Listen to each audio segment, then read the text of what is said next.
بسم الله الرحمن الرحيم. Assalamu alaikum, brothers and sisters. If you're watching this video and it's Salah time, please pause it and go pray and come back when you're done. Please check out the description section of this video to support the channel. Piers Morgan has repeatedly been accused of hypocrisy in his discussions about Palestine and Israel. The basis of this accusation lies in his approach. He asks soft, passive questions to his pro-Israeli guests, while being harsh and relentless in pressing his pro-Palestinian guests to align with his position. Morgan's hypocrisy was on full display in his latest interview with Zionist lawyer Alan Dershowitz and Palestinian politician Doctor Mustafa Barghouti. Piers didn't host his guests in a one-on-one debate. Instead, he interviewed them separately back-to-back. However, despite this change in format, Morgan's usual biases and prejudices still reared their ugly head. Let's take a look at the first clip where Piers speaks with Alan Dershowitz about Donald Trump's proposed plan for the ethnic cleansing of Palestinians from Gaza by displacing them to other nations in the Middle East.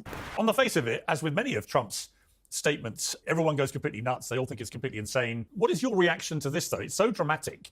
It stunned the world. But is there merit or method to the apparent madness? This is the first bold, new, out-of-the-box thinking about Gaza, and it shouldn't be rejected out of hand. You can do it piece by piece. You can clear out an area of Gaza. I'm happy that President Trump came up with this idea. People say it's against international law to move populations. Well, was it against the international law for Churchill to do it, for Roosevelt to do it? Are the same people complaining when the Hamas charter calls for the transfer of populations out of Israel? We shouldn't use cliches like ethnic cleansing and transfer of population. We should think hard about what the realistic options are. None of them are cost-free. All of them will involve suffering. The question is, what's more important, place or peace? You say it's not about ethnic cleansing or any of these things, but if it was the other way around, Alan, and be honest, if the big idea from the President of the United States was actually, we know how to resolve this, we're going to move everyone in Israel somewhere else, right? Just hypothetically, we're going to move the millions of Israelis, they're going to move, and the Palestinians will get to, have that land, or they'll share it, that land or whatever that they're moving from. You would lead the call of this is ethnic cleansing.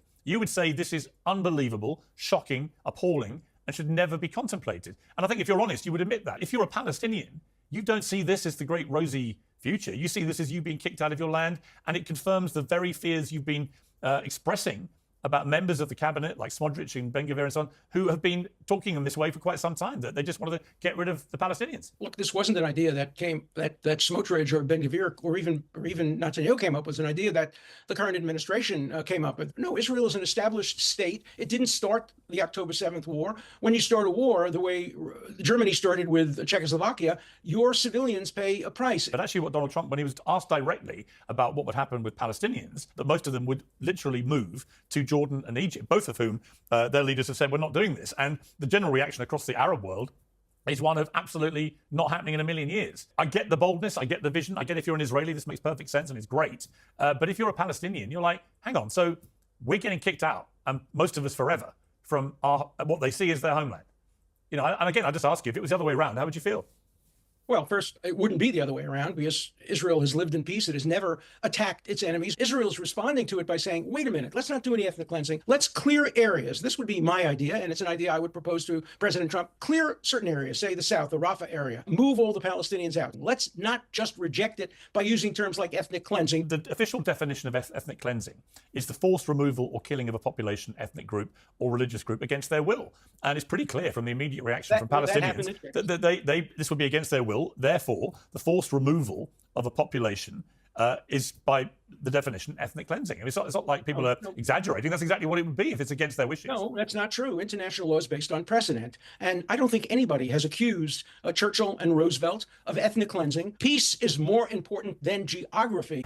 At the very least, I will give credit to Piers Morgan for stating that this shady lawyer would not be supporting a proposal where the Israelis were being displaced to another country, like he's supporting Trump's deluded plans to displace Palestinians. Piers, again to his credit, said that the Palestinian people see this as an injustice and that Trump's proposal mirrors what members of the Israeli government have been suggesting for years. And to be fair, Morgan also stated that Trump's proposal does meet the criteria of ethnic cleansing, despite Dershowitz's panic and denial. At first, Dershowitz simply ignored Morgan's question regarding how he would feel if Israelis were displaced instead of Palestinians. The second time around, he brushed it off in a typical supremacist fashion by saying such a scenario can't apply to Israelis because Israel has never attacked anyone, which is a flat-out lie that I will debunk later in the video. Dershowitz misleadingly tried to shift blame blame from Israeli politicians as if they had no influence over Trump's proposal and frame this as an original idea from the US president, despite Trump proposing this plan of ethnic cleansing during a meeting with Israeli Prime Minister Benjamin Netanyahu. Dershowitz also framed Israel's genocide in Palestine as a war to justify civilians paying the price, as he put it. Additionally, Dershowitz called Trump's small-minded solution out-of-the-box thinking. Dershowitz, like many other Zionists, is thrilled about this proposal and even added his own twisted take on Trump's plan for ethnic cleansing by suggesting it should happen area by area. It's crazy how entitled these people are. They literally see Palestinians as cattle and not fellow human beings. Dershowitz did what all Zio clowns do, and that is list past atrocities committed by others to justify doing the same thing in the modern day. Just because Churchill and Roosevelt got away with committing war crimes and displacing people doesn't make it moral or legal for Israel to do so. Dershowitz also doesn't like the term ethnic cleansing, most likely because it exposes the utter evil of what is being suggested by Trump that he disturbingly agrees with. He also said this displacement won't be cost-free and will cause suffering. So according to Dershowitz's warped logic, suffering is only acceptable when it's endured by the Palestinians. He even asked, what's more important, place or peace? If that's your motto, and since, as you claim, it's not about geography, how about instead of the Palestinians being displaced to neighbouring Arab nations, Israelis move to Europe and America? After all, this could also lead to peace. But no, this bigoted xenophobe's position is that ethnic cleansing is only acceptable if it's happening to Palestinians to favour his beloved Israel. You would have noticed that Piers Morgan passively backed off even though his question went unanswered and was instead brushed aside with blatant lies that Piers didn't even challenge. Later in this video, I will show you how in contrast Piers completely disrupts and derails the discussion regarding Donald Trump's new ethnic cleansing proposal by literally harassing Doctor Mustafa Barghouti to condemn October 7th and Hamas in an almost deranged and neurotic manner, basically doing the opposite of what he did to Alan Dershowitz. But before I show you that, let's watch Dr. Barghouti debunk the lies told by Alan Dershowitz.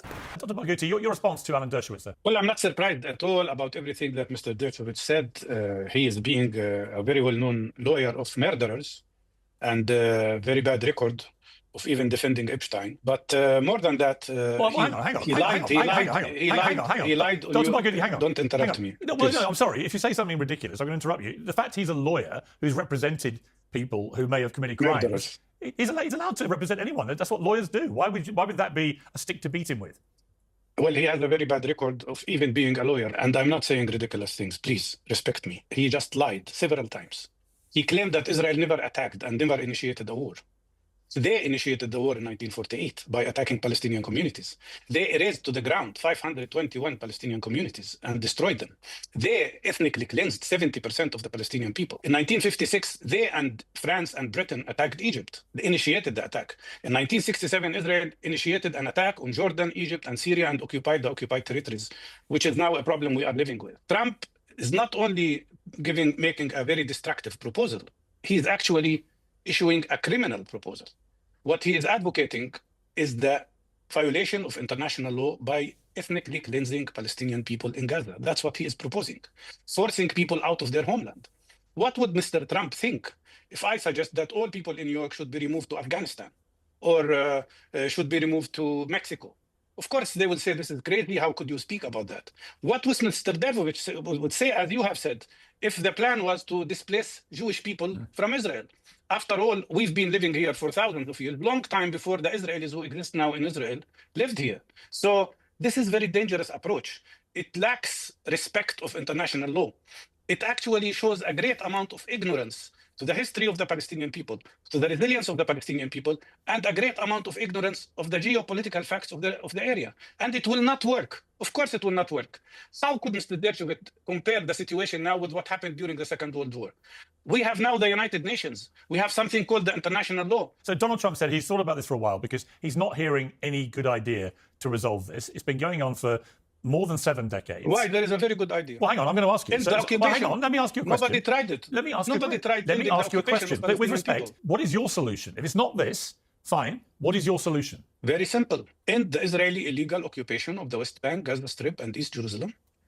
Allow Palestinian refugees to have their right of return, and allow Palestinians to have a state of their own, independent state, sovereign state, without Israeli illegal settlements that have been built on Palestinian land illegally, and coexist and live in peace. This is the thing that was never tried. Who would run the Palestinian side? The Palestinians will elect their leaders through democratic process like people do in any other country, including in Israel. If they don't want two-state solution, I have a better solution. One democratic state with equal rights for everybody. That it's either two states or one democratic state. But would you, for if they don't want, look, I agree with you. I think there should be a two-state if solution. they don't want, no, one moment. If they don't want two states, they don't want one democratic state. They want exactly what Trump is proposing. Of course. Ethnic cleansing. Right. And of course, Trump would not have proposed that if he didn't consult with Netanyahu beforehand. You will have noticed that within 10 seconds of that clip, Piers Morgan leapt to the defence of Alan Dershowitz, while Dr. Barghouti was making a valid point about the credibility of this man in regards to him representing murderers and serial rapists. The fact that Alan Dershowitz didn't refuse to represent Jeffrey Epstein, the most infamous rapist in the world, whom he also considered a friend, speaks volumes. And like Epstein, Alan Dershowitz is a pro-Israel Zionist. It's not a coincidence that these types of people with very questionable reputations represent the interests of Israel when it comes to ethnic cleansing and genocide. Well done to Dr. Barghouti for debunking Dershowitz's false claim that Israel has never started a war by listing off numerous historic examples of Israel's aggression across the Middle East for almost 80 years that has had a ripple effect to this very day. Dr. Barghouti correctly called Donald Trump's proposal to displace millions of Palestinians destructive, dangerous and criminal. He also made the point that if the same proposal was made regarding American or Israeli people, it would spark outrage and would be rejected. Dr. Barghouti also correctly criticised Donald Trump for not respecting international law or the rights of the Palestinian people. Dershowitz's absurd position that Trump's proposal for ethnic cleansing should be tested simply because it's something new was once again brilliantly debunked by Dr. Barghouti. He pointed out that the true, untested and most moral solution would be to end Israel's illegal occupation and grant Palestinians the same basic human rights as Israelis, whether in two separate states or in one sovereign nation where everyone can live in peace. I agree with this completely, as this is the most rational and fair solution. Now let's look at the last clip where Piers Morgan, instead of building on this intelligent suggestion for peace, totally derails the discussion by demanding condemnations of October 7th and Hamas as usual. Would you allow Hamas, for example, to be part of any government going forward if that was the will of the people of Gaza? If there is peace, Hamas will be willing to live peacefully with everybody else. I know that very well. But why would you say that? At that point, you lose me. Hamas did not exist 30 years ago, 40 years ago. Hamas made their intentions very clear on October the 7th. They are wedded to an ideology of destroying everything that Israel stands for. Why, if you're Israel, that's not true. The idea that you could have Hamas would be a non-starter for Israel and for America. First of all, Israel said they do not accept Hamas, and they don't accept the Palestinian Authority, and they don't accept an independent national coalition government. They don't accept any Palestinian. They dehumanize Hamas to dehumanize all Palestinians. And I don't accept your description of them as terrorists. We could go back in history and remember that George Washington was accused of being terrorist by the British because he fought for independence.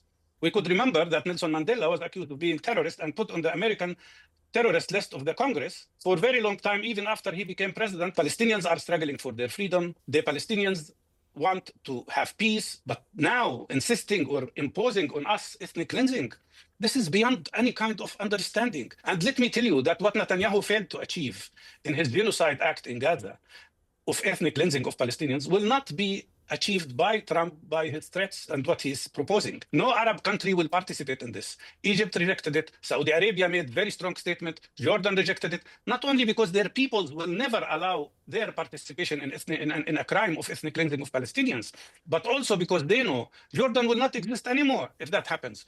Egypt will be affected because their national security will be affected. This is crazy. I don't know how the head of the biggest country in the world or the wealthiest country in the world, the United States of America, could come up with suggestions that violate every international law and advocate a crime of ethnic cleansing. Okay, do you accept that what Hamas did on October the 7th was illegal, was a crime, was against international law? Do you accept that? 7th of October was not the beginning, was not the cause, was it a crime? Result of something. No, was a result of something. So what's the crime is this continuous, the crime is this continuous occupation. The crime is that wasn't my question. To. My question was whether the attack on October the 7th... I understand where you are aiming. Ethnic No, cleansing. I'm asking, you're saying... Apartheid. Yeah, but hang on, with respect, Dr. Barghouti, with respect, I think I'm perfectly entitled to ask you whether you view what they did, Hamas, on October the 7th, as a crime. The real terrorist here is the one that is accused. That wasn't my question. Don't crimes. distract. Just give me a straight answer. Your question. Give me a straight answer. The real terrorist here is Netanyahu. I know. All right, you're accused distracting. by the International Criminal Court. Why can't you give me a straight answer? And by the way, Hamas did not want to stay as in the government, if that's the problem. Hamas accepted what we signed in Beijing, which is the formation of national coalition government, which will not have Hamas in it. They agreed with that. Yeah, but you said you were happy to have them in the government. They don't want to be in the government. Right, but you said you would be happy for them to be in the government. But Netanyahu, no, I didn't say that. But Netanyahu is not accepting neither Hamas nor Fatah. I'm just going to ask you. All right, but I'm just going to ask you. All right, but Dr. Barghouti, look, I'm going to ask you one more time. Was what Hamas did on October the 7th a crime? Yes or no?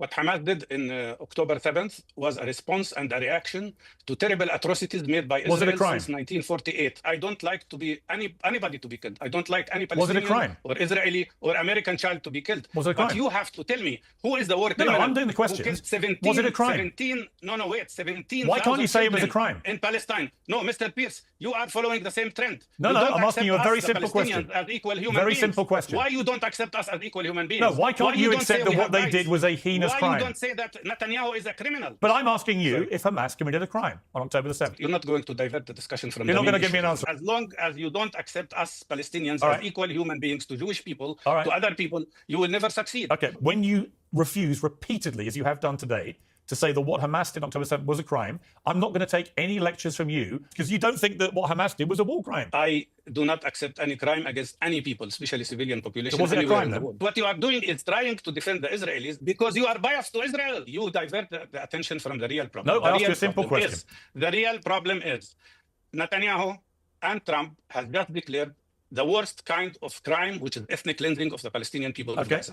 Piers Morgan is an absolute hypocrite. Morgan allowed his Zionist lawyer friend Alan Dershowitz to deflect and to lie through his teeth without any pushback, but would not allow a Palestinian politician who has inside knowledge on matters concerning his country to state simple facts and articulate actual solutions. The hypocrisy and double standards are off the scale. Dr. Barghouti explicitly stated that he does not condone harm to any civilians, regardless of who is responsible. Yet this wasn't enough for Piers Morgan, who relentlessly asked him around 20 times to grovel in condemnation. In contrast, Piers politely asked Dershowitz twice how he would feel if Israelis were being displaced in the same way Trump is suggesting for Palestinians, and after receiving no straight answer, he just let it go. As a government insider, Dr. Barghouti stated that Hamas would be willing to relinquish power if peace is achieved, an important point that Piers ignored. He also pointed out that celebrated political figures like George Washington and Nelson Mandela were once labelled extremists, making the case that such labels are inaccurate and often used as a propaganda tactic. I'll add that many people actually view the Israeli army as the primary extremists in this situation, due to the enormous number of civilian casualties they are responsible for. In the same way Piers Morgan views Israel's response to October 7th as justified, Dr. Barghouti said he views October 7th as a reaction to years of oppression. Does that make any of it right? Of course not. But this back and forth will not stop until a fair and humane solution is found, and what Donald Trump is proposing is the opposite of that. Dr. Barghouti stated that Israel refuses to recognise any Palestinian political entity, including him, and that this refusal is at the root of the problem. He also said that the Palestinians and other Middle Eastern nations reject Donald Trump's proposal of ethnic cleansing, as they should. Rejecting this absurd plan is a positive step, as allowing it to proceed would only lead to further expansion into new territories and borders. Hence, the solution lies in achieving justice within Palestine, not in displacing the indigenous people to other countries. If he had the opportunity, Dr. Mustafa Barghouti could have provided more details about his fair and moral proposal for peace, but Piers Morgan had to ruin it by throwing a wobbler and sidetracking the conversation into a circus of condemnation instead of discussing actual solutions. And although Piers does platform many pro-Palestinian guests, this was yet again another disgraceful showing of hypocrisy from him, which further exposes his unconscious biases and blind spots. Thank you for watching. Make sure to join my free Telegram group via the link in the description, where we as Muslims can speak freely and without censorship about issues like this. And remember to like, subscribe and become a channel member for access to exclusive content. Until next time, inshallah, Jazakallah khair.